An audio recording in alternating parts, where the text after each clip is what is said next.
Velkommen til husmøte i kvöld. Og så er det tås om goddomløyka vår Herre Jesu Krist. Det er nekka som jaunan vil avbjøa eller avlåpe. Folk sier seg tryggva Jesus, men så færre det ikke ordentlig nå lengt til tryggva at han levde, og til å si at han var en gav med vår, en profetor, menneskesåneren jo, men tar vi til lesa og sånn hver vi må tryggva for å være frelst, så må vi tryggva at som etiopisk hirmæren, han måtte tryggva at Jesus sånner Guds, og Romarbrev 20 sier til at vi må jotta Herren Jesus, til å si tryggva av han, at han Herren, og takk med honom som slukon. Men så det frelsen av nøye med trygg, det ikke til alle gav. Men ja, så jeg vil tidsje sammen om det og synder det om goddomløyga Jesu Krist. Skvett vi søtter jo i Bibelene, og så tætla vi for å takke kjøkkenen. Her er bidde om å sikne hessa løtto, bidde om at salva mine varrar til å tåsa, og salva øyrene og øyneførene som lustar røysene, og bidde om at tutt år og tutt ande må styrkja og sikna øynekvann som lustar i kvöld.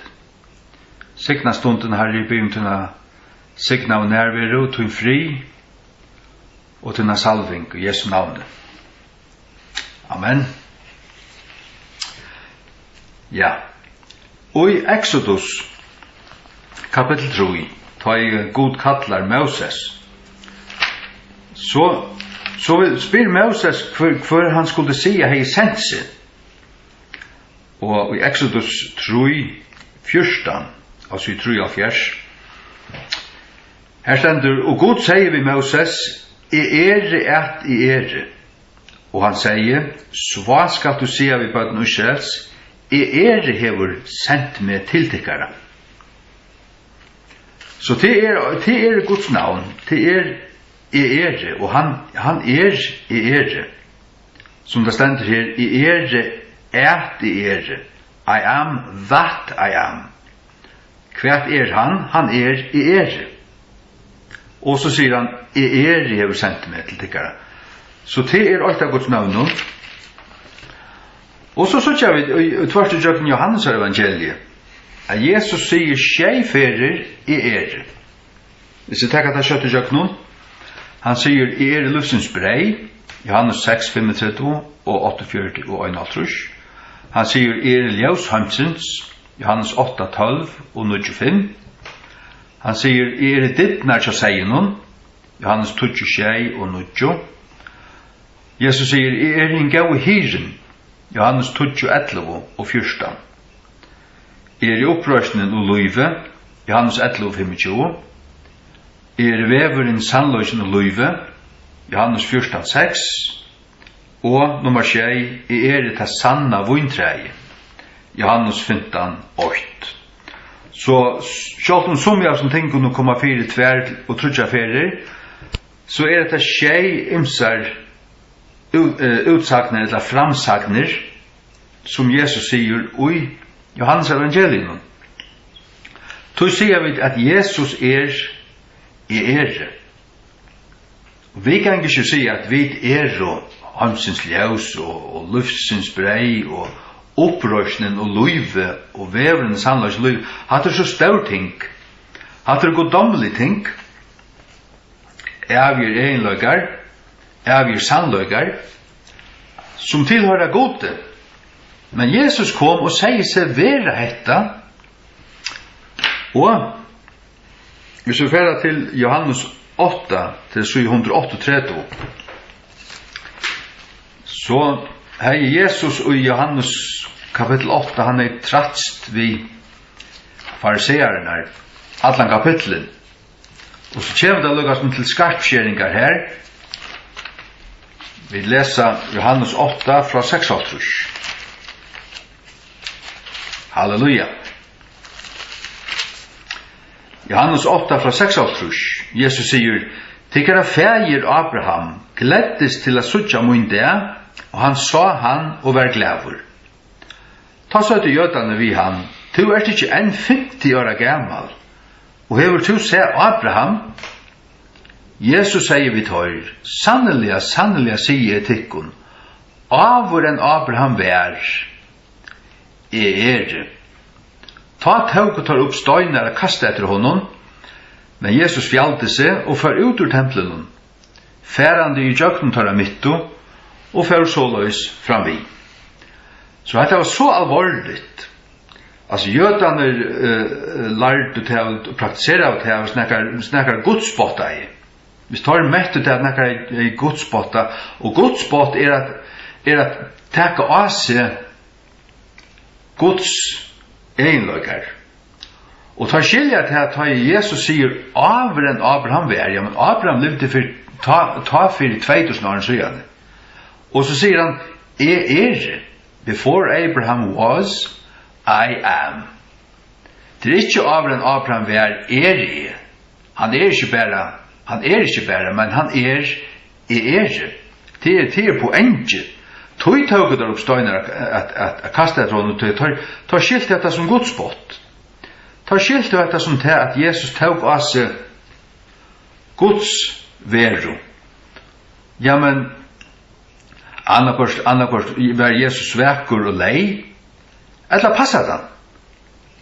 Og til her vi standa, til her vi at vi trykker til at Jesus god, og Bibelen lærer til at han god, men det er ikke her vi sagt at han feiren, så det er han ikke til. Men god trudje personer, feiren, soneren og halvtje anden. Feiren fullt god, soneren fullt god, og halvtje anden fullt god. Det er ikke sånn at sonen en triingur av gode, og hinner en triingur av gode.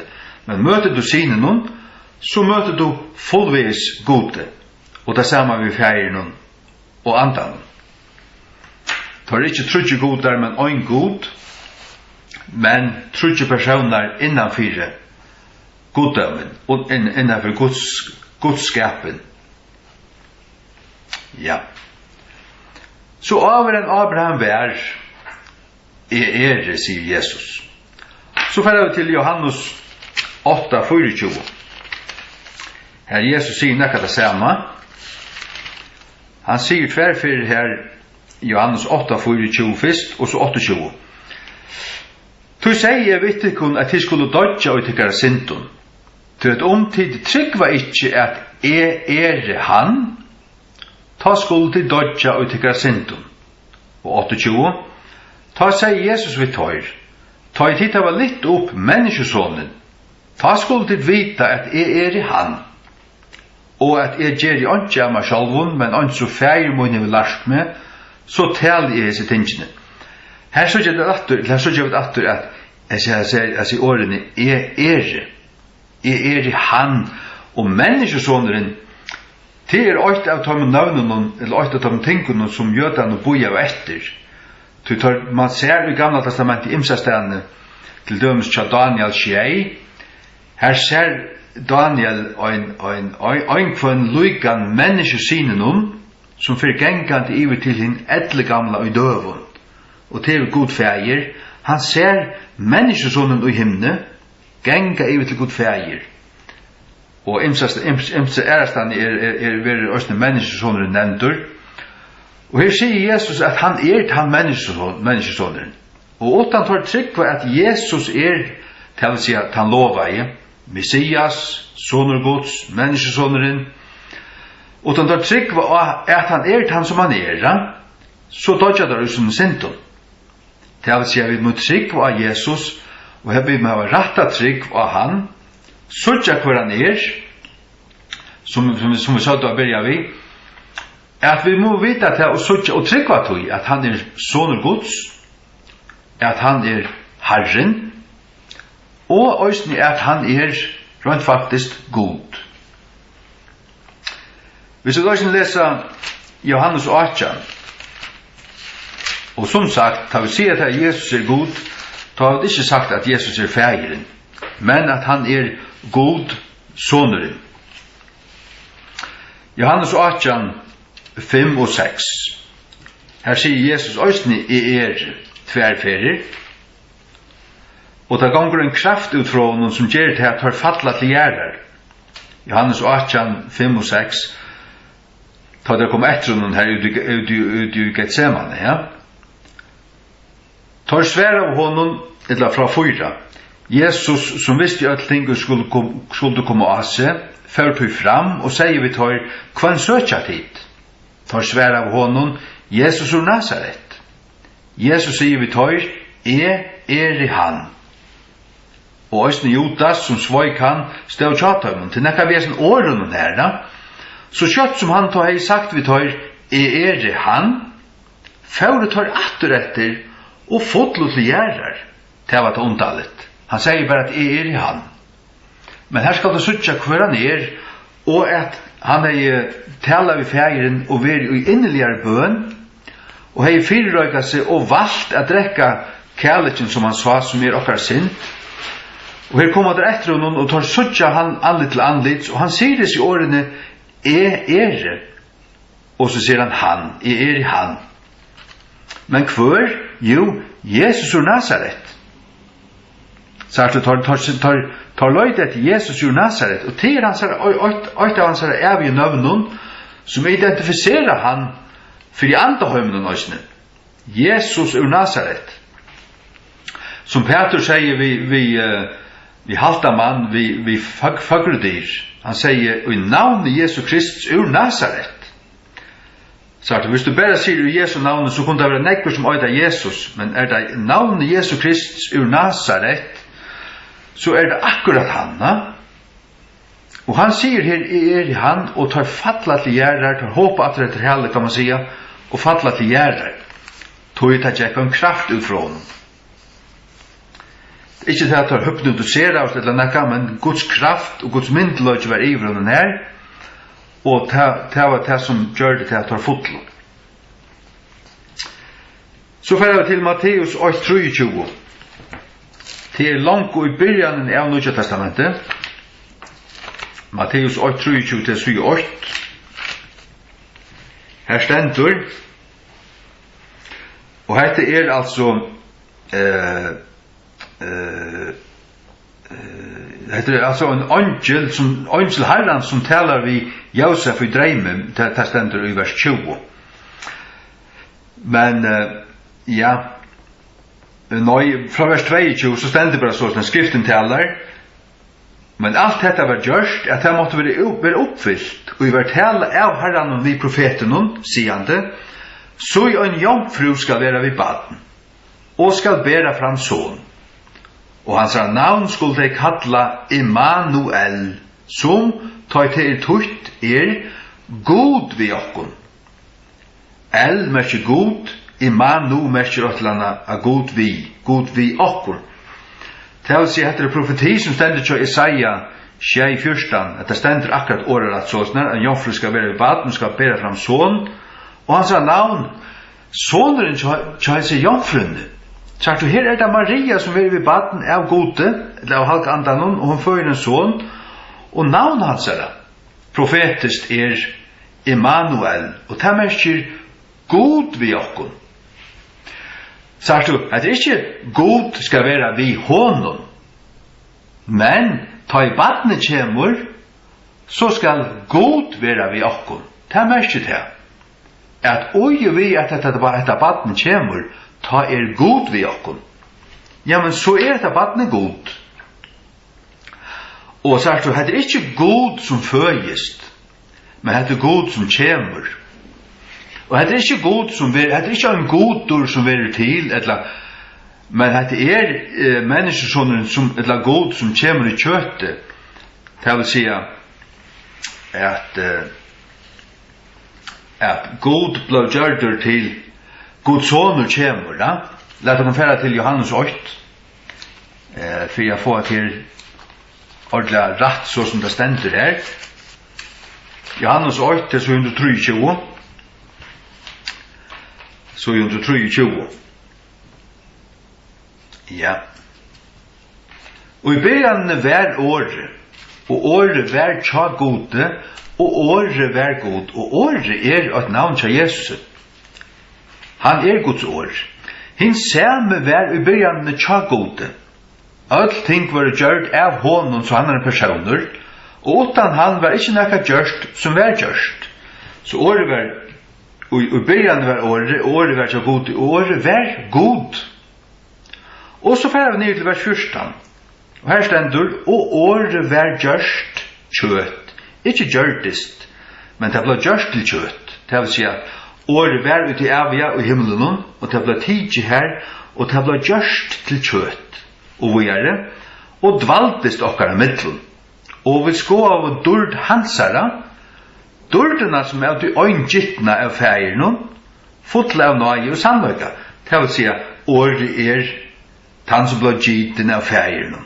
Til øyngittene av feiren. Det Jesus. Det vil si at Jesus var i begynnelsen til gode, og Jesus god.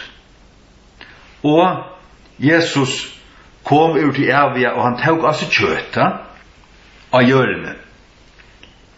Det vil si at han ble ikke til, men han kom, han uillet seg kjøtt, og kom og fødtes dere i midtelen. Lett dere løsne fære til Filippenseren 2, det da 226. Altså 226. Filippenseren 2 fra vers 5. Lät jeg hente hoa være utikkun, som òsne være i Kristi Jesus, som ta han vær i skapegods, when he was in the form of God, formidla skape, det vil si han vær som god, det vil si han vær god. Hugsa det ikke som rån at være jaunur vi god, her det til at være jaunur vi god feir. Det vil si han vær jaunur vi god feir, ikke lagre, så stendur vi men gjør det seg av ongun omdømme, made himself of no reputation, og tåg av seg skape av tænare. Han tåg av seg skape av en tænare, og var gjørdur, akkurat som vi løser her i Johannes 8:14, og lykløyga manna. Vi og ta han var funnet og snige som mævur, her han kommet som mævur, som menneskesåneren, ei mukti han seg, og gjørdes lojen et deia, enn ta deia krossins. Vi hvers vegna god òsni hever høgt opphevi han, og giv jo noe navn som ivi hverje navnet, for Jesu navnet hvert knæ skulle bodja seg, av tingun i himne, og tingun av gjør, og tingun under gjørene. Og at hver tunga skulle hjelta at Jesus Kristus Herre, til dårdar Guds feir. Het Guds frelseplaner. God kom ned til okkara, God kom i kjøtenen, og tog oss, identifiserer seg vi okkon, men røste til fallna opp, til at okkara første foreldre synda og Jesus øyde så han søtten i Adam, han var født som øyne okkon, men klarar at liva av synda fritt liv, og dør så av krossen her han dør synda frujur, men av til skriften sier at bannar han som har tre i hongur, tog blir han gjør det til synd. Okra synd vil lagt av han her, men han synda frujur. Og så snart bøyta vid og Jesus som plås, vi får hans rattvise som han vann, vi synda synda fria løyve, og Jesus blev vaska bort okkar synd, og i kraft av tog at Jesus god, tog det Guds blev, tog det evet blev, synda frukt og kraftot blev, som nå kraftot til å vaska bort syndene til øynene kvarjon som kommer til hans herre. Halleluja. Vi får til Esaia 96. Her vi leser om et barn som skulle føvast, og han skulle kallast mektig god. Ikke bare sagt du, hvis du vil kalla av så du da. Ongen kallast mektig god hvis han ikke det. Det er ikke noe mening. Jesaja 96 til 8, og så i 836 i Gamla testamentet sjående. Her profeti om Jesus til jeg var så, ty baden okkom født, sonur okkom given, og stjøtnardøme skal være pja økst hansara, og hansara navn skal være kattla, underfotler, radjeve, mektige god, ævetverande fægeren, friar prinseren. Og til at ævetverande fægeren, det ikke til at han fægeren, men at fægeren bor i honom. Det er sånn at det skal skiljast. Jesus sier ofte at jeg og fægeren må gjøre åkt, og han som ser med, har sett fægeren, det tror jeg at fægeren bor i honom. Og som Kolossebrevet 2:9 sier at og Jesus og boe all fytlen av godskapen og ligamlige. Det vil si Jesus kom, men god fæger var ugenom. Men det er ikke her vi sagt at soneren fægeren, men at fægeren var ugenom. Og det sier Jesus ofte i Johannes evangeliet, at det var fægeren som uimer, det var han som gjør de gjerningene, det var han som virker, og så videre. Ja. Vojare, Jesus sonur Guds og slugan hatt, at han jaunur vi god, tror jeg til ongin kapping innan trojøntena. Men allikevel så gjør vi til at sonen skal undergjøre seg fægeren. Og fægeren han som lukka som gjør ordrar, men allikevel det så at innan trojøntena harmonier, her ikke kapping, her kærløgje og jaunva, altså tar strujast ikke, men sonen allikevel gjev seg under fægeren.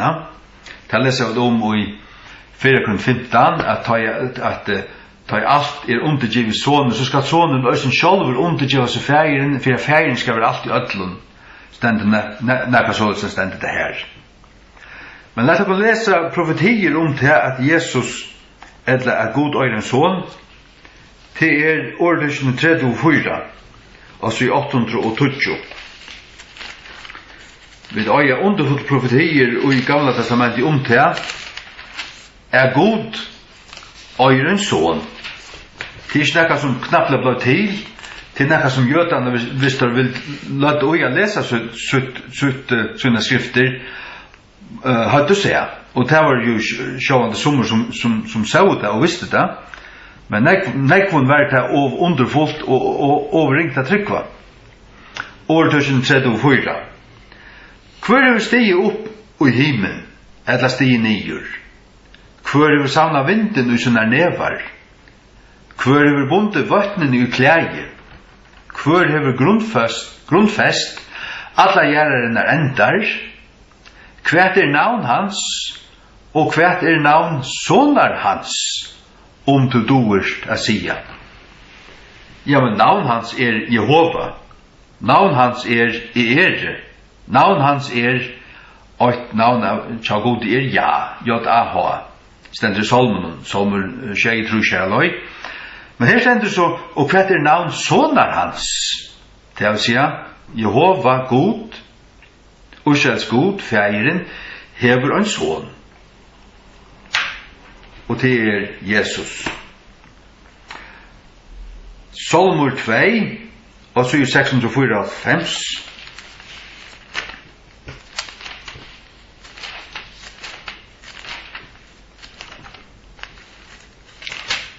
654.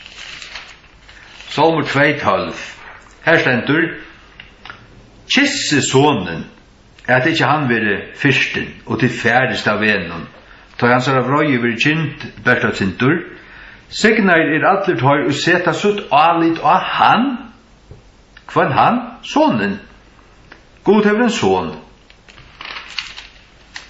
Og leser vi salmen, så han messianskur. Fra vers 2, gjerrene kongar stilla seg, og stjøtnerne halda rådlegging saman, og i møte herranon, og i møte hans herra salvaja. Herranon, vi tar alle bøkstaver staurer, så det god feir. Og i møte hans herra salvaja, ja, til Jesus. Og i vers 6, «Til har vi sett min kong av min høylige hegg Sions». Hikk? Kongren til Jesus. Vers 6, «Jeg vil kunngjøre avrøyngene. Herren har sagt vi med, «Tu soner min, henda det har vi gitt det.» Ja, men til Jesus. Herren har sagt vi med, at det med her til Jesus. Og «Tu soner min, soneren Jesus, og at det min her til Gud feir.» Og så stendet det ved vers 12, «Kisse sonen». Pura grått. Jeg gamla testamentet lærer til at Gud heie og hevur en son. Så fer vi til Johannes 5:18. Altså i 130 i Nya testamentet. Johannes 5:18.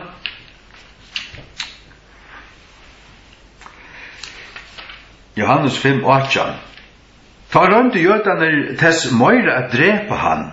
Jeg tror at han ikke best hei brått sabbaten, men sier òsne at Gud vær feiersøyn, og gjør det seg javnan vi Gud, så er det jødene skilt ut det. Hvis du kan si at Gud feiermøyn, og tar av skilta såløsne, at ikke bare i Lukas overført tøytning til andelig forstand, men verilig.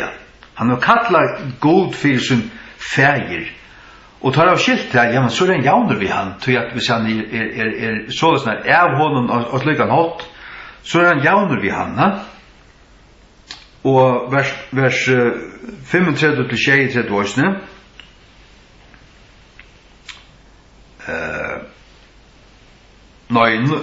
Nudjo, Johannes Nudjo, 35-36,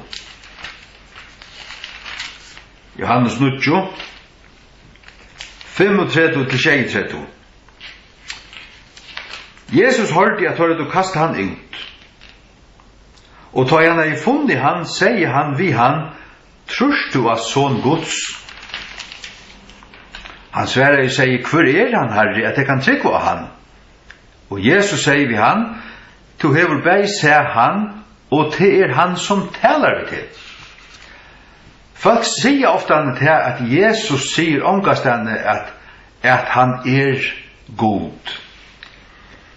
Men her skal du vite og skilja at Jesus ofte tar han åpenbærer seg, så sier han vittor, ikke sier fra hæsson før han i opprisen.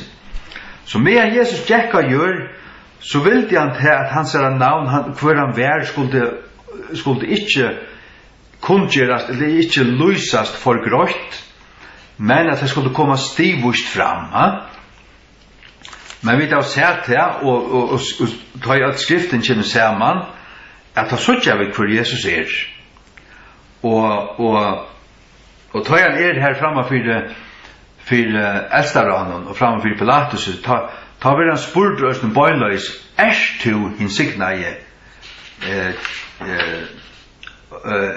du Kristus, sonen hins valsignaia? Og ta sier han bøyløys og vi vet at han og ta i skriften kommer at sammen, så suttjer vi at han sonen Guds, og at han god. Ikke? Ja. Vi færre så også nå videre til ja, så jeg vil bare si at du må skilja til at det ikke bare akkurat hver år Jesus sier, men hva skriften lærer. Også profetene og også brøven i 18 og til alle Bibelen kommer sammen, så blir alt til en høyld, og skriften vittnar om Jesus. Jesus sier i Johannes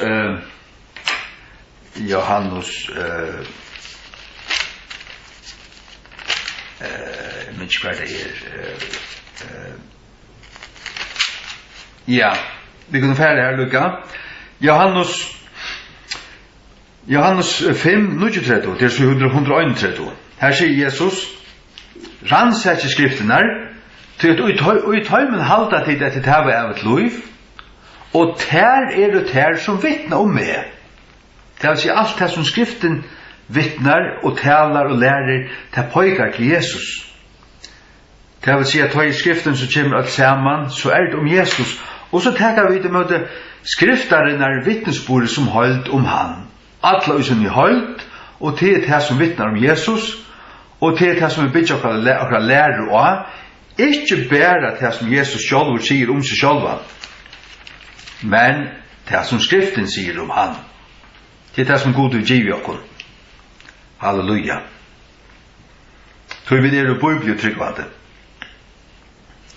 Hek, vi her, ja. Det er hitjo på Johannes 20, fra 30, 741. Her sier Jesus, og feir min åkt. Ta tåk og jødane atter opp støynar av støynar, ta skilja det her. Du kan ikke si at du åkt vi feiren. Så du, men til han. Han sier ikke til at han feiren, men han sier han og feiren åkt. Og det der. At det vil si ein god, og det å gjøre seg god, det å si seg være goddammelig, han tar skilt det, tror vil det ta støyna. Vers 32. Jesus svarer i tøymon, mange og versk har vi suntikken fra feiremunnen, for i hverst av tøym verskene støyna til meg. Jødane svarer av hånden og satt, for i godt versk støyna vi til ikke, men for i godsbåtan, tog jeg to, som erst mevor, gjerst til sjálvan til, kvært, god. Men han viser ikke til fra seg. Han sier ikke til, når det er omgang gjørst. Han fortsetter bare. Det vil si at Jesus det som tar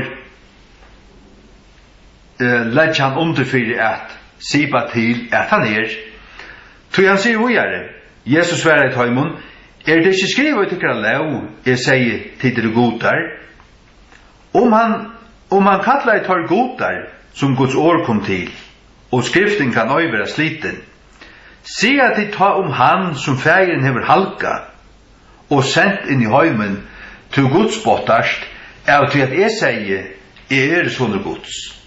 Det vil si at han hei sagt, bøynløys vittar, at han var sånne Guds.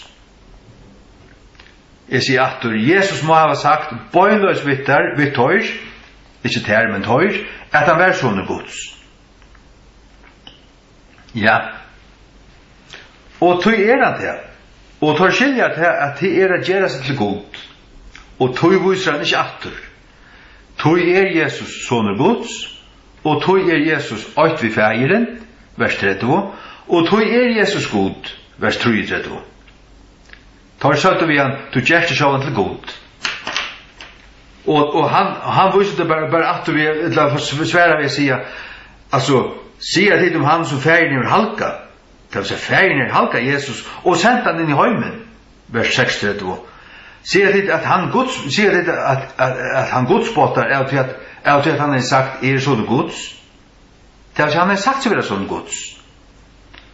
Og til for jøden og mest til at han var jaun og vi god, og til å langt å lyse. Og i Filipperbrevnen 2, her som løser Janne, han var i formen gods, men han lakka ikke. Han avkladde seg en parst av det, og han kom som medvur. Han ble brøyter til, eller øylaten kjøtt, og kom som medvur. Kvoi, til at han skulle dødja krossen. Han måtte være gjørder som øyne av okkara, for å kunne frelse okkur. Men han kom ikke bare som medvur, men øyne som sånne gods, og som sånne gods, så han øyne god. Tror jeg sånne gods god. Sånne gods øyne vi feiren, sånne gods andre personer i trojøyntene. Halleluja. Første Johannes brev 2:23 og 7:3.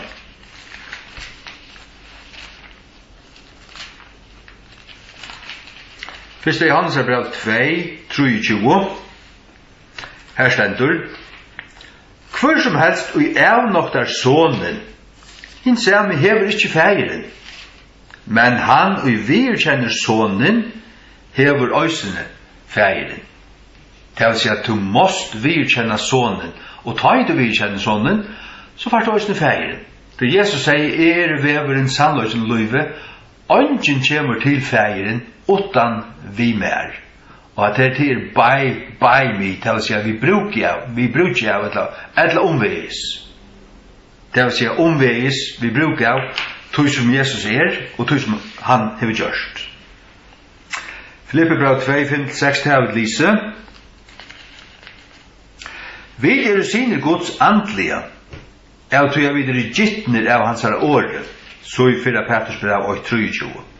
Men Jesus Guds øyngittne sonur, likamlige, så i Johannes 3:16, for så elsker Gud høymen at han gav sin øyngittne son. Jesus Guds øyngittne sonur, likamlige, tog at halvtje anden gæt han og løymøver Mario. Så i Matteus 8:18 og 20. Matteus 8:18. Vi kan lukka lesa det. Matteus 8:18 og 20. Men føying Jesu Krist var av henda hot. Ta i som møver hans Maria var trolova Josefe, avur enn te kom saman. Vær hun funnen vid baden av halka andan. Halka anden fægir Jesu. Hun var funnen vid baden av halka andan. Halka anden gjør det da. Så han ikke til at det hadde kynslige samverro i røvers til, men halka anden gæt. Kraftins haksta skulle skukka iver Mario, og Jesus skulle være giten og i måle ved henne. Vers 20. Men medan han hugsa om dessa loter, så tar byrstest angel herrans hånd i dreime og sier, Josef, to sonur Davids, øttast ikkje at teka tiltun Mario konutuna, til at det som giti i henne, av halka andanen. Han var giten av halka andanen. Halleluja. Lukas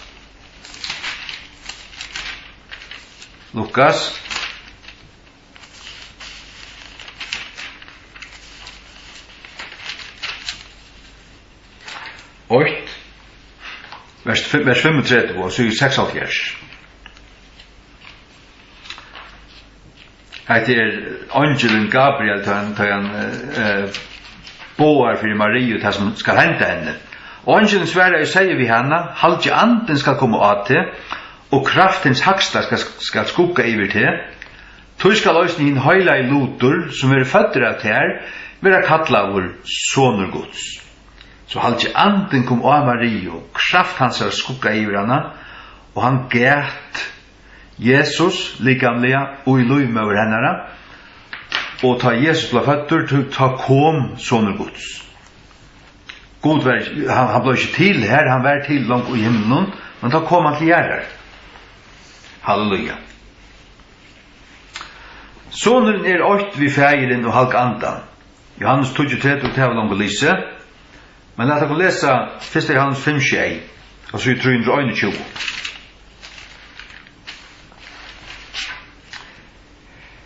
Første Johannes 5:6.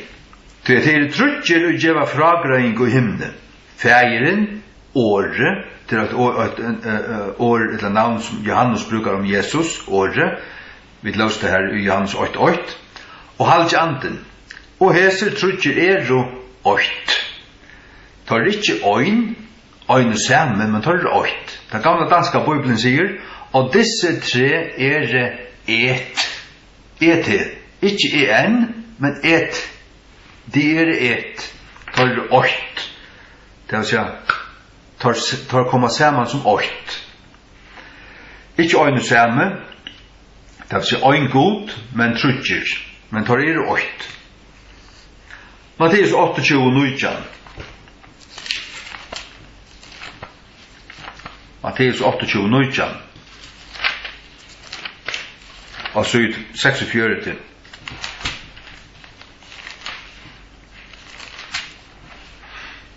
Og så 46. Færdet hui og lære alla tjauer, døypande teg i navnet fægersins, og sonarins, og halk andans.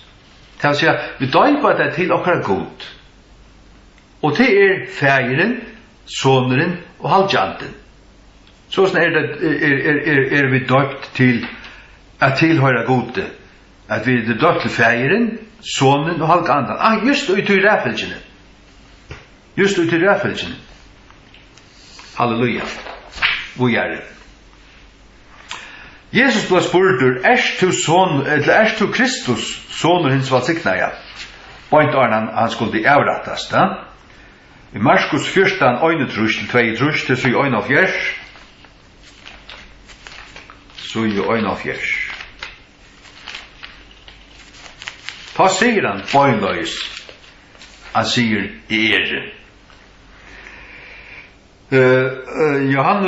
Markus 14, 1-2.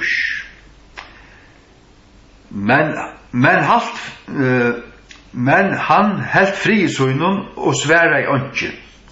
Atter spurte høvdspresteren han og sier vi han, erst du Kristus, sonrens valsiknaja? Her var han avhørder, da. Her sier Jesus da bøynløys, og Jesus sier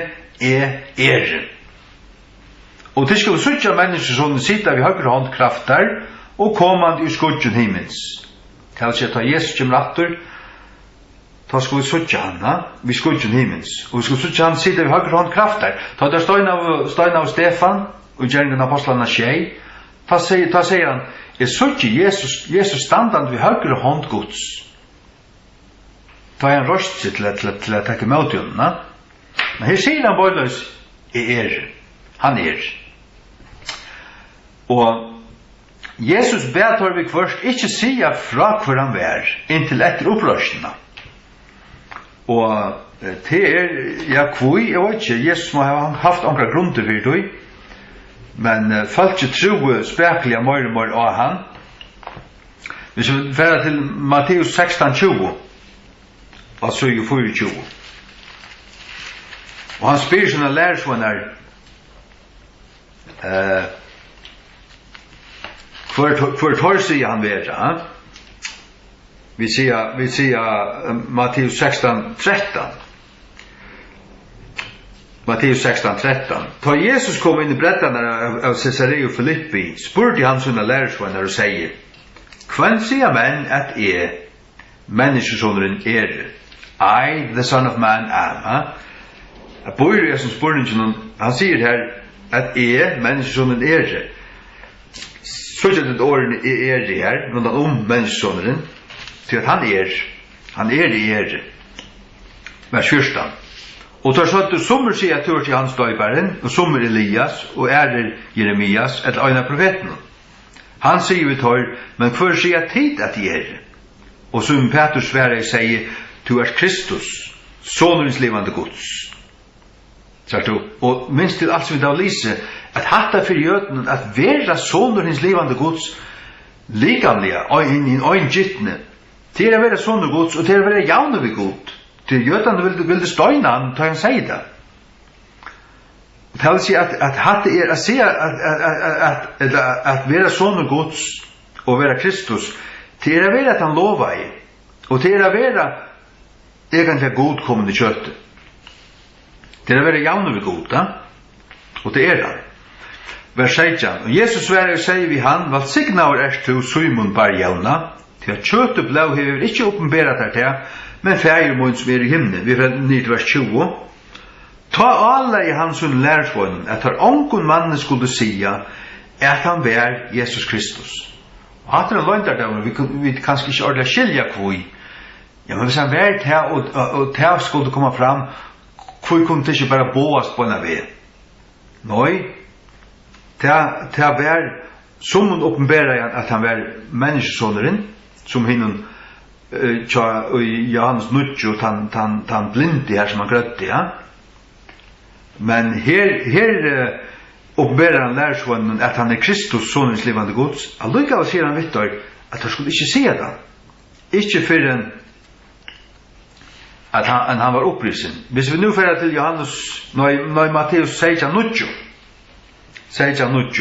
heter at han av Jesus hever vært dårdar ombrøyter. Vers 2 i Matteus 16:2, og var ombrøyter framfor tøymon, og anlitt hans var skøyn som saulen, Og hans klattnar og var kvitur som ljøse. Og så ut av Birstustormen Moses og Elias og samtale vi han brøytes der, men han bygger da, og han skuiner. Det tog jeg at her kommer han så dårlig fram, han så evige personer skuiner fram her, kan man säga. Men så vi her til vers 6, og Jesus kommer nær vi tar og sier røysest og reist ikke. Og tar der hadde litt opp egen søgnen, så tar unga mann utan Jesus øyne. Og vers 9. Og som tar kom oman av fjallen, og alle i Jesus tøymen og sier, sier sjøvnene for de unge mannene, inntil menneskesonen være risen atter fra deion. Det vil si, ikke si at det er på en av det.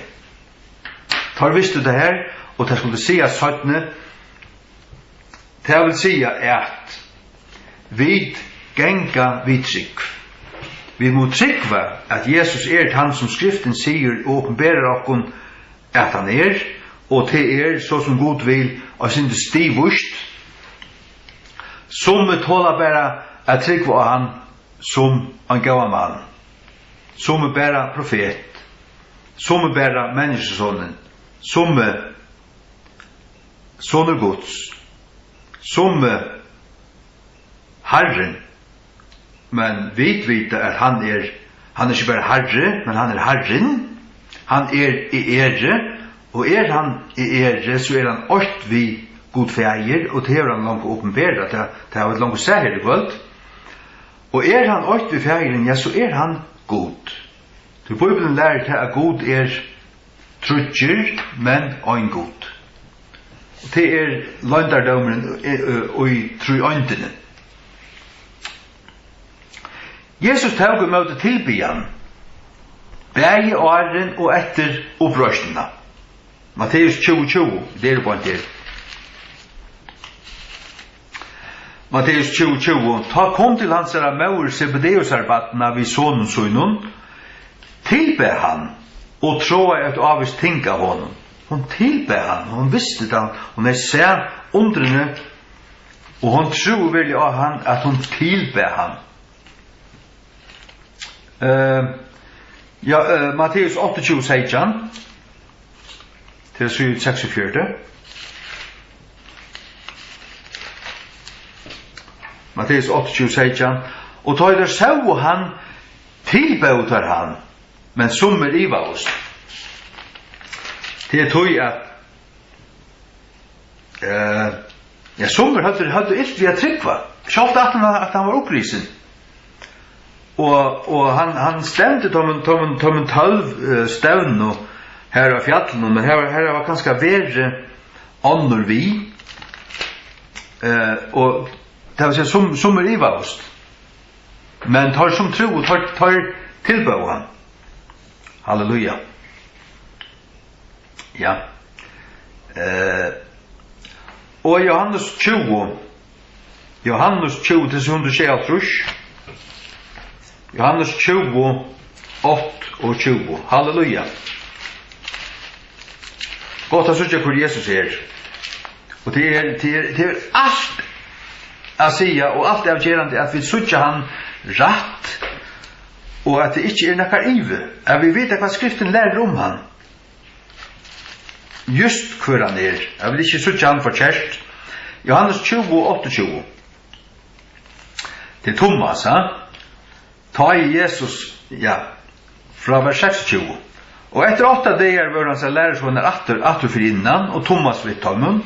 Ta kom Jesus, men han dittna var låka her, og stod i myene og sier, fri og veri etterkom. Ta sier han ved Thomas, ratt her til en finger, og skoa mine hender, og ratt her til en hånd, og trøst han inn i mine søyo, og vær ikke vantryggven, men tryggvande. Og Thomas sværa og sier vi han, Min Herre og min God. Hva sier Jesus, ho, det ikke. Nei, Jesus sier vi han, Thomas, jeg tror at du har sett meg, har du tro. Sæler tøy som øy har sett, og tøy har tro. Thomas akkurat sagt vi han, min Herre og min God. Det vil si, jeg kallar Jesus for God, det en virkjenning og en tilbyggingar uttala, en tilbyggingar akt att säga det. Och Jesus teker vitt tog. Jesus teker emot tog. Tog han god. Halleluja. Vi må läsa ja. 4 Timoteus 3:16. Till det så 22 först. Här säger skriften så. 4 Timoteus 3:16. Så 22 först. Og utan strusmål, Mikkel løgndardomur godlig løygans, god vær til kjennargiven i kjøtenen. Sagt du, her ikke nekka fremmed, ta vi minnast Johannes 8:8. I byrjan var året, og året var tja gode, og året var god. Og så var fyrstan at året var gjørst kjøt, og vi sko av dord hansara, dordna som er til øyn gittna av feiren. Det vil si Jesus er god. Hvor stendet så klart at god var til kjennargiven i kjøtenen. Det vil si at da Jesus kom god. Rattutgjørte i andanen, satter av øynglun, prætik av høytningunnen, troen av i høymenon, møttigen opp inn i dult. Halleluja. Ja. Låt oss gå til Rom 14. Rom 14. Vers 20-11. Rom 14, 20-11. Det er så i 22. Rom 14, 20-11. Men hvor dømer du brauertøyen? Eller hvor gjerst du brauertøyen til åndsjes? Du vet skulle alle standa fyrir dømstøle Krist. Legg mest til. Dømstøle Krist, vers 11. Til jeg skriva stendur, som livet, sier Herren, fyrir mer skal hvers knæ bodja seg, og hver tunga skal jotta fyrir kvarjon, gode. Til jeg sier, vi skulle framfyr dømstøle Krist. Og så stendur hvor vi skulle framfyr dømstøle Krist, vers 11. Til jeg skriva stendur, som livet, sier Herren, til jeg sier Kristus, og så Herren, og så god. Vi skulle framføre dømstøle Krist, og her skulle vi bodja okkur. Og tar vi bodja okkur fyrir Kristi, ta bodja okkur fyrir gode. Kristus er Herren, og Herren er god. Og vers 12, så skal ta øyne hver okkur djeva gode råkenskap fyrir sjåvansi. Men, det framføre dømstøle Krist. Kristus er Herren, Herren er god, god er Kristus. At er alt knytt saman. Halleluja. Så tar vi jotta fyrir gode, jotta vi fyrir Kristi, til det stendur fyrir dømstøle Krist. Jeg sier, tar vi jotta fyrir gode, hvor tunga skal jotta fyrir gode, ja, stendur her, vers 11. Ta jotta vi fyrir Kristi, til her stendur vi skulle fyrir dømstøle Krist. Vi standa på en framfor dømstøle Krist, og vi jotta fyrir gode, ja, men så er Kristus god. Halleluja. Skriften sier autvoi tøyut at Jesus er god. Vi får til Rom 95. Rom 95. Det er så i 24. Hvers er fedraner, og av hverjum, hva kjøte værer, Kristus kom, som er iverattlun, god signavur ever. Amen. Det vil si at Kristus kom av fedrunum, hva kjøte værer alt, ja. Kristus er iverattlun, så sender komma, god signavur ever. Amen. Hva sier bare året god til? Året god sier bare til Kristus. Han er iverattlun. Han er god signavur ever. Og så du, vi skiljer etter rett. Vi blir ikke skizofrener av oss nere. Vi vet at Kristus er god. Det er ikke her vi sagt at Kristus er feiren. Nei. Men Kristus er fullveis god. Kristus er god. Apostlarna gjerningar tjei nudjatrus. Og så 193. Så hette sånn bibelsk kristen læra. Det hetta ui troar jottaner og jottaner bytja, men vi fer atter til kjeldina. Vi vet suttja nu kvui hese tingene så, og kvui apostolska troar jottanen så som hon Vi tryggva god fægir, skapar himmels og gjerrar, bla bla bla, og son hans var Jesus Kristus og bla bla bla. Og tror jeg at han sier lærer òsne troøyntena betre, ja. At Jesus evig god, ikke skaptur god og bla bla bla, men evig god. Gjerningane 6:29, og tar Steina og Stefan som kallar av god og sier, Herre Jesus, takk imot munnen anda. Halleluja. Han kallar av god og sier, Herre Jesus, takk imot munnen anda. Og Gjerningane 20:28 òsne. Gjerningane 20, vers 28. Kjent vers. Det så 151. Gjevet du gæter tykken sjálvar og alt her fylgje, som halde anden hever gjørst tykken til omkjønnar menn iver, føa kyrkju gods, som han hever kjøpt vid sin egna blaue. Hva hever god nekkan uttelt nekkan blau? Hever god blau? Var ikke Jesus som uttelt seg blau? Ja, hva lærer så verset? Ta lærer til at ta Jesus uttelt seg blau, ta vært Guds blau. Ja, men så må Jesus være god. Ja, men det han jo. Hever nekka troblagar vi tog. Hvis du hever det, så kjenner du alt ikke. Så hever du ikke rett at trygg av han, du rett at trygg vinnet han at Jesus god. Så tog jeg at sonen god, færen er god, og alt anden god. Det bibelsk læra. Og det slett ikke innvikla, i røvelse. Hebreabrev 8:8, 22:52. Så dette stender atter, og vi sutja det, og det så einfalt, og vi trykker at vi vet det, og vi tar ånga troplager at vi. Hebreabrev 8:8, 22:52. Så her det fægren som talar. Men vi sonen sier han, vi sonen sier fægren, tøyn trevna og god, alder og æver, og veldesbrottet av ratthuset veldesbrottet kongadømme tuts. Fægren sier vi sonen sier han, tøyn trevna og god. Det vil si, god sier vi god. Det ikke tvær god der, men det fægren som sier vi sonen, og at det prekvart her sonen god. Halleluja. Titus 2:13 og 2:208. Sindra blæing, men vi djeva tøytla blæja. 2:208. Godt å skriva blæsøyna til sånn sjødare finna. Titus 2:13. Jeg har skriva for kjærst at det ikke 2:208. Og ja, vi finner Titus 2:208. Nei, 2:13. Det 2:208, omskylda meg.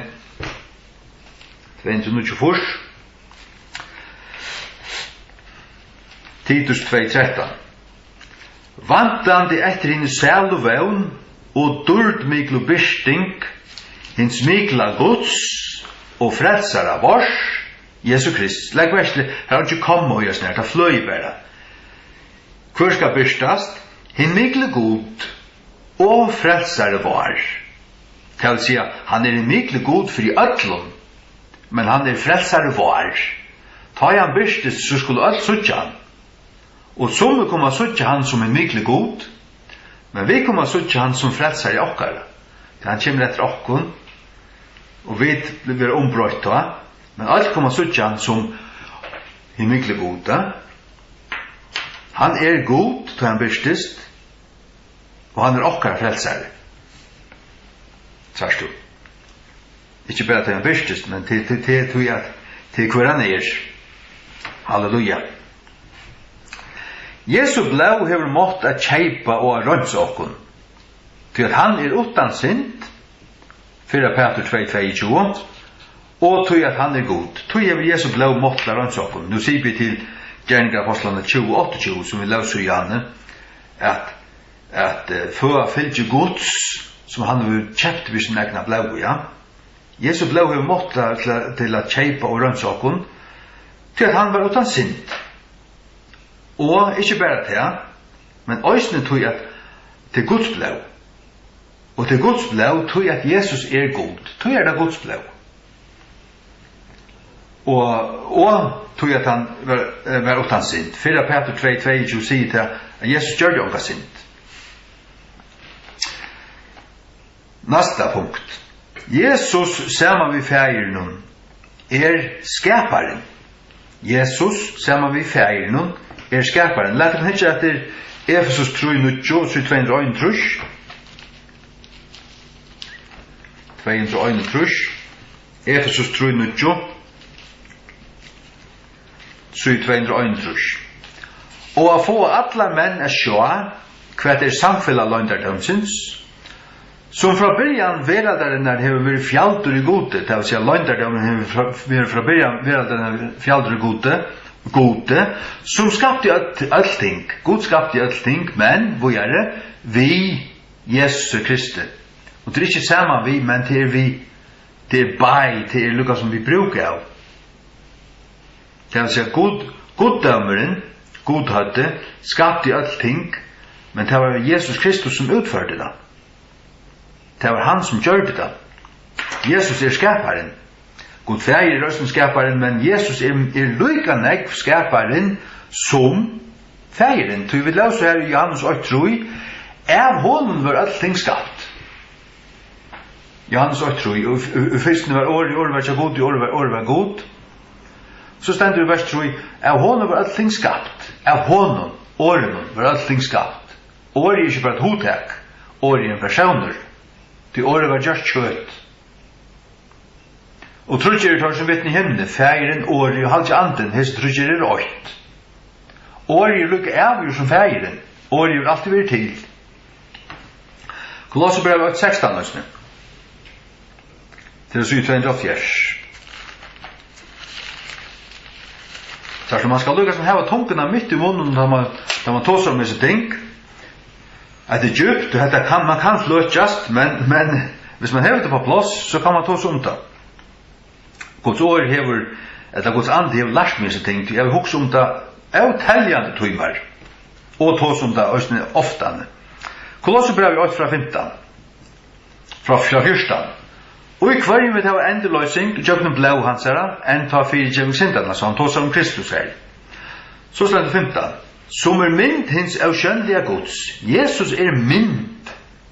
Det er han er hvordan hinn avskjønlige Gud ser ut. God, hinn avskjønlige Gud hever oppenbæra seg i mynd. Sånne han sier, eller i skapet i mynd, ja. Som mynd hins avskjønlige Guds, hinn fyrstefødde tja kvarjen skapningen. Hinn fyrstefødde tja.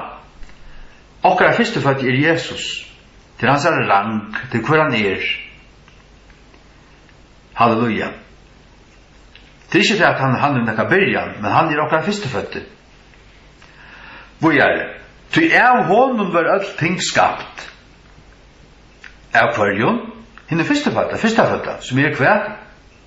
Myndig som skjønner god, som kvært. Som kvært, vi får 18 vers 13, konga dem kæra sonarsjuts, det var seg til soneren, av honom, sinen var alt ting skapt. Hvor som i himne, og som i gjør, skjønnlig og avskjønnlig, først er vi seg trauner, eller herradømmer, eller første dømmer, og måtter. Alt ting var skapt av honom og til hans herra. Og han fyrr enn alt ting. Han fyrr, ta alt ting byrja å komme til, ta vær han langt til. Og av honom henga alt ting saman. Og han høver likamsins, kyrkjunar, som byrjanen, så det legger mest til han byrjanen. Det er mest ikke til at han denne byrjan, men byrjanen han. Jesus sier i oppenberingsene, alfa og omega, byrjanen og endingen. Han byrjanen. Han setter byrjan og gongt, så avgjør han. Lag mest til. Vi må skilja det rett, vi må fæta til. Som byrjanen, hin fyrstefødde fra Tom Deio til han døye.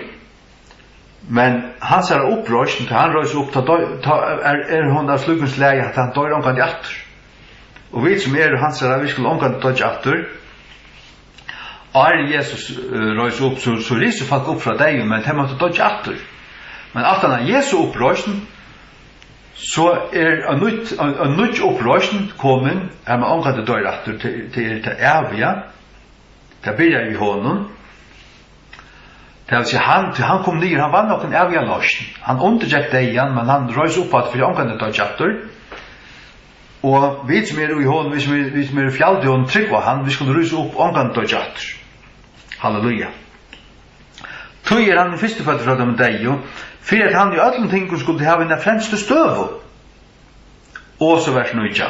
Tøy til høy i ferien at i hånden skulle ødel fytle byggva. Ødel fytlen bor i hånden.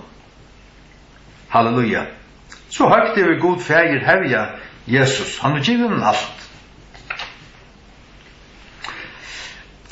Så takk at det sørste her, den sørste, tru ånden saman til verska.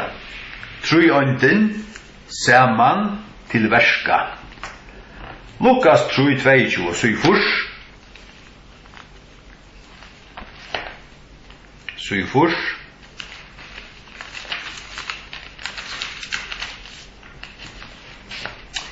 Lukas 3:22. Her er det Jesus blev døtter. Og halde anden støy nyer og likamligen skape, øns og dykva, og på han, og en rødd kom av henne, som sier, «Tu erst min elskar i sonur, ut her, vel toknaver.» Ikke til tøyn har vi gavan tokka, men King James sier, «I am in thee I am well pleased.» Så jeg ferien var ui honom. Jesus sier det ofte han kjører Johannes. Ferien bor ui seg. Det synes jeg at heilige andan, halga andan, og likal med skapet og ønsker og stod jeg nir av han. Hva han? Jesus. Vi tar halga andan, vi tar Guds son, og så har vi denne rødt av himne, som ikke er halga andan, som ikke er soner, men som er ferien. Som sier, «Tu erst mun elskar i soner.» Ferien vittnar om sonen, og halga andan kjem nir av han her, og ferien sier, «Jeg ut her, vel toknaver.»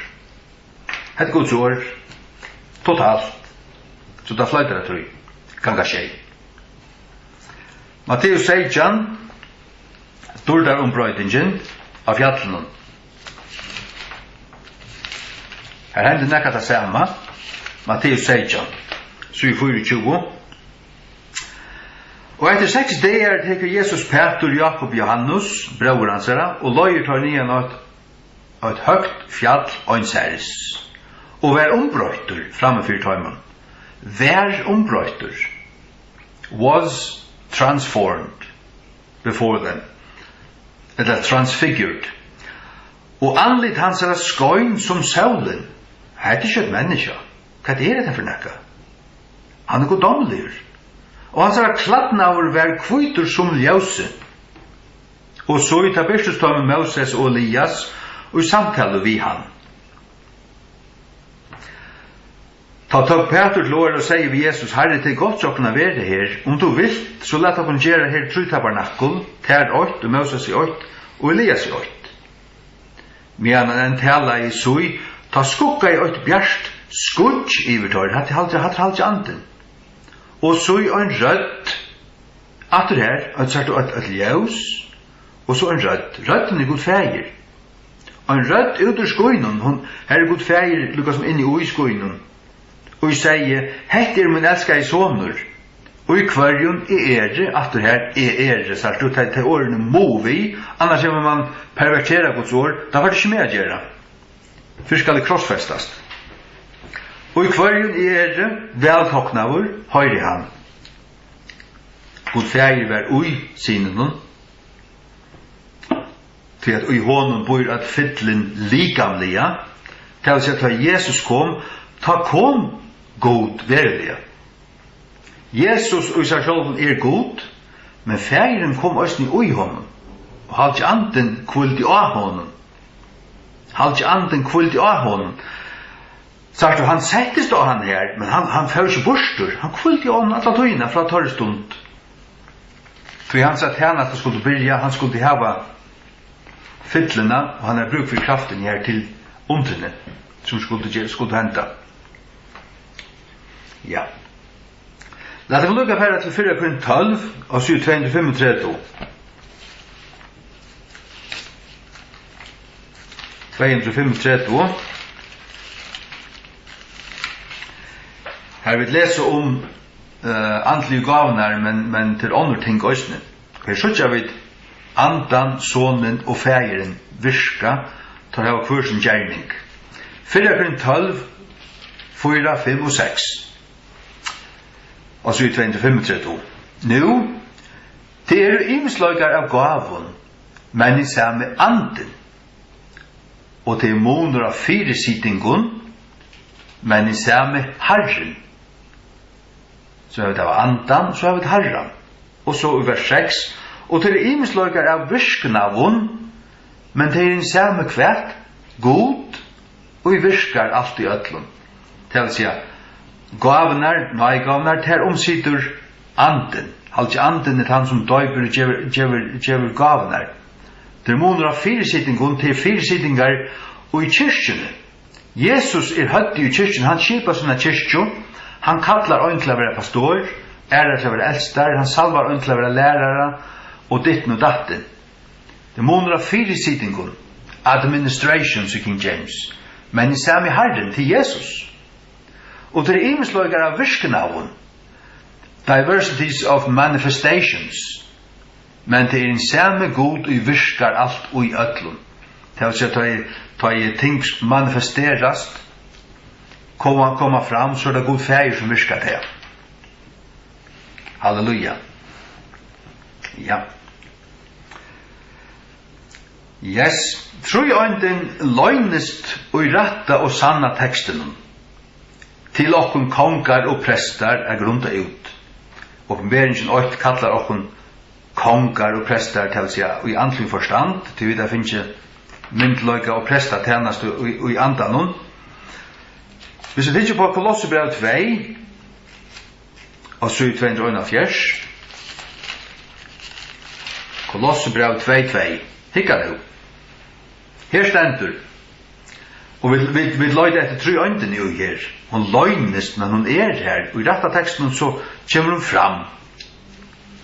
At har gjørst og måtte være ukka, og i at de være knytt saman og i kærløyga, og at öllun rujidømme av henne fotlo sannføring av skilde, til asanningina av løgndardømme Guds, komma, og fægersins, komma, og Krists. Ok, vi har Krist her til sørst, og så har vi fægeren her mittast, og på en annen har vi Guds. Hvor så god her? Halt anden er også god. Fægersins til god fæger, og Krists til god soneren. God halt anden, god fægeren, og god soneren. Ui her. Halleluja. Kapitel 3, vers 16, nast 3.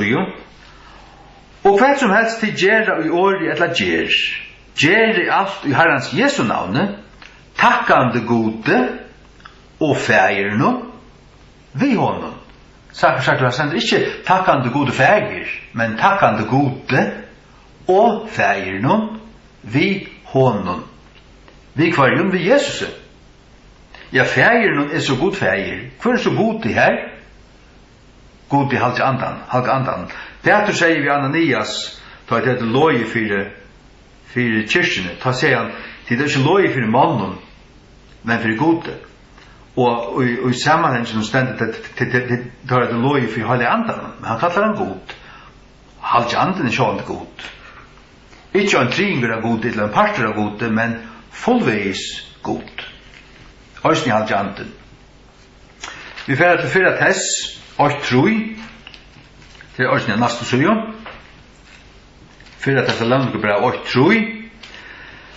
Men vi minnast utan øyhald tykkara versk av trygg og arbeid av kærløyga og tål og vevn av varan Herra Jesus Krist. Og i eksjøn Guds og fægersvars. Varan Herra Jesus Krist til andre personer til øyntene, og i eksjøn Guds til halvtje anden til tre personer til øyntene, og fægersvars til første personer til øyntene. Da jeg finner sånne ting som er her, så gjør jeg en blåan prikk, en reian prikk, og en golan prikk. Vi så inn av. Ta mest at her har vi funnet tru øyntene. Dette er ting som jeg selv har å se i skriftene. Vi har lest og lest og lest. Nå får vi til åpenberingen 8.6. Og så i 325. Her er også et underfullt ting, som bare er ut i rette teksten, som vi sitter vi. Ikke tid, som ikke vilja, men hvor vilja det ikke? Vi elsker Guds ord. Og ta be av det noe som gjør. Må Gud gjøre det nøye til tets. Åpenberingen 8.6, og hever gjørst okken til kongar og prester, tja gode og fægir hansara. Her sender ikke tja gode, tja gode og fægir søgnen, men tja gode. Unto God and his Father, stender King James. Unto God and his Father. Til å si at fægir hansara fægir øynun som god. Til å si at god her egentlig Jesus.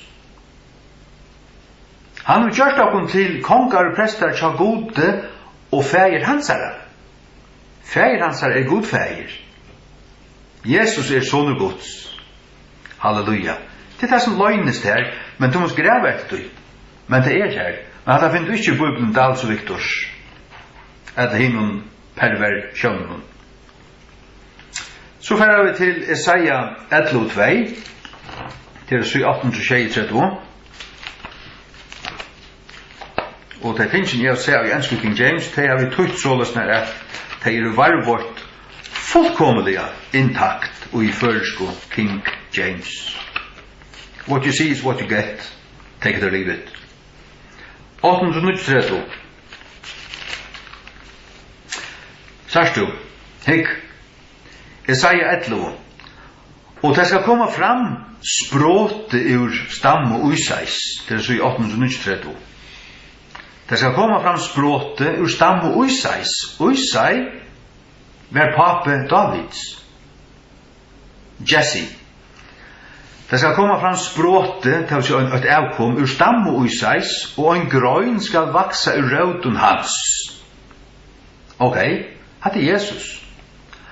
Og ante herrans, alle stavene staurer, tar det god fægir, tar det Jehova godta, ante herrans skal kvila oppja honom.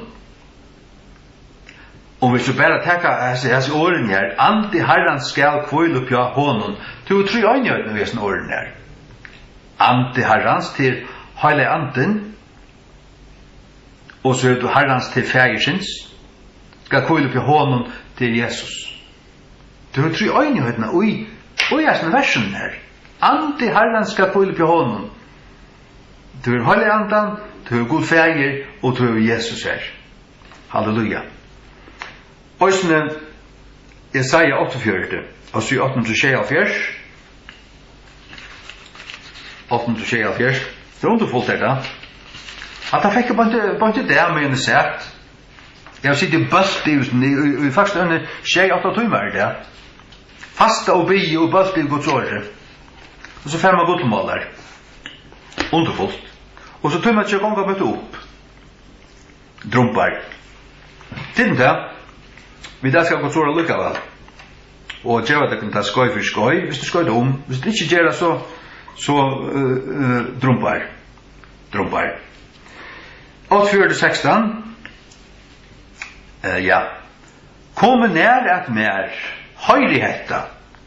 Jeg har ikke tale i London fra begynnene, fra torre tøy ut av vær, her jeg. Og Herren god, og hans ande, hever nu sendt med. Jesus en sendt, han var sendt fra færen. Herren god, G-O-Ed ved stålstavn her, til god fæger. God fæger, og hans ande til holde anden, hever nu sendt med til Jesus, til å tro i øynøytene, og Jesaja, profetisk. Hvordan vi Daniel? Hei, han tro i øynøytene, hvis han finner vi til Daniels bok at vi tar god fæger, god son og holde anden her, ja, kom til Daniel 6:13, og djevs nu vil trumpar. Hikk? Daniel 6:13, kvøy til Guds ord sier, studera at søgna til gode virkjentan. En arbeidsmann som ikke tar oss til skammast, som rett døyler sandløks året, ikke det vi gjør her. Må det være en babse, en Åsas falslærende babse, en dispensationalist, som petter alt sånt ur, nei. Vi skulle bare skilje året rett, hatt, og vi må ikke koppe åren og høyte, vi må tenke akkurat som det er.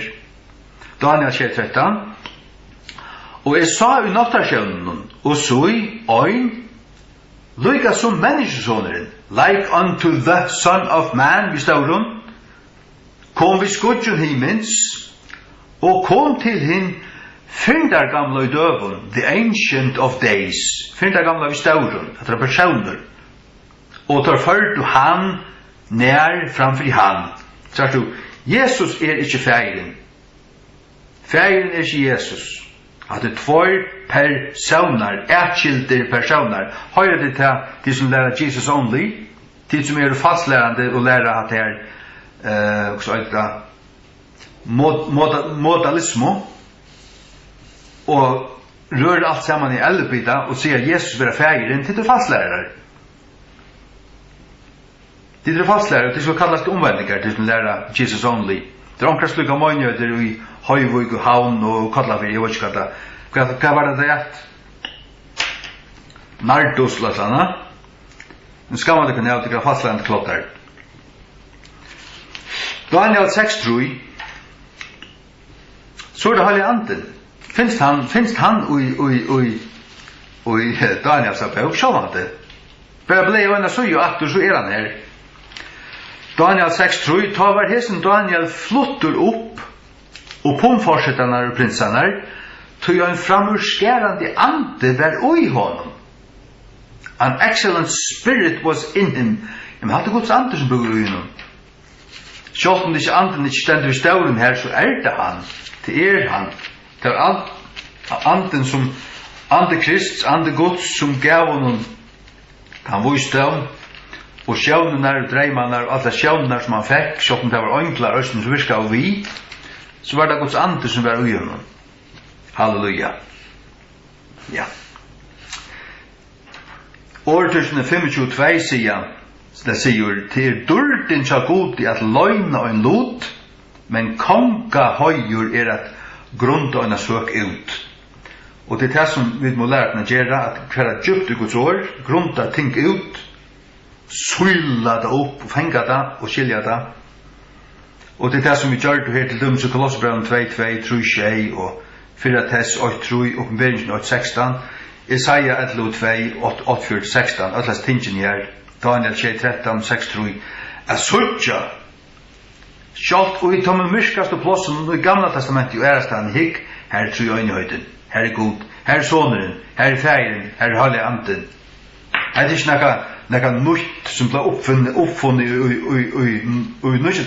Nødja testamentet av Paulus. Dette er etle gommel ting, dette er evig ting, dette er evig sannløyder. Halleluja.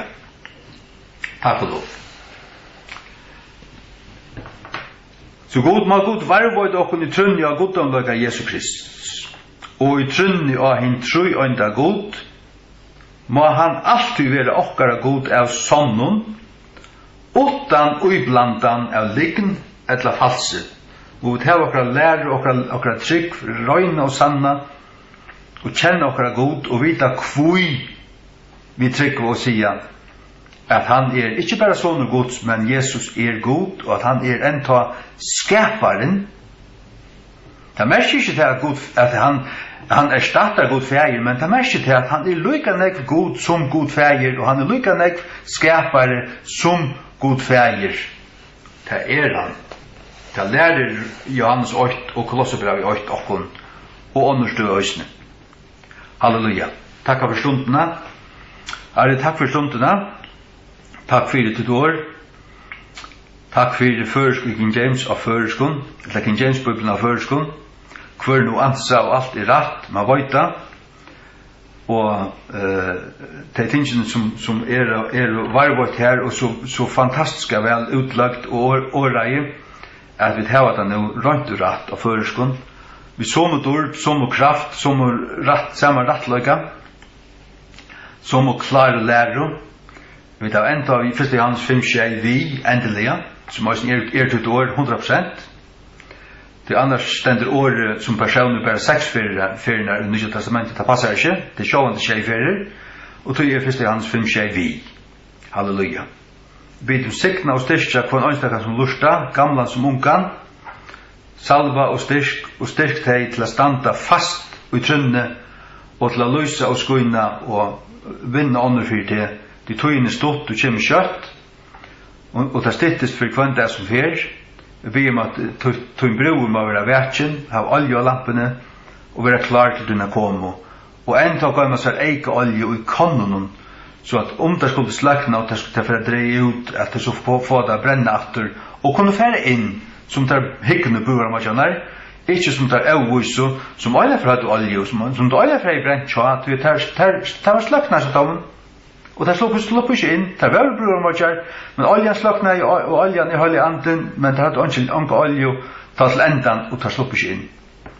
Hjelpåkene er viser bror og mørkjar, eller jomfruer, så vi kunne være vi ta til kjemur, i Jesu navn. Amen.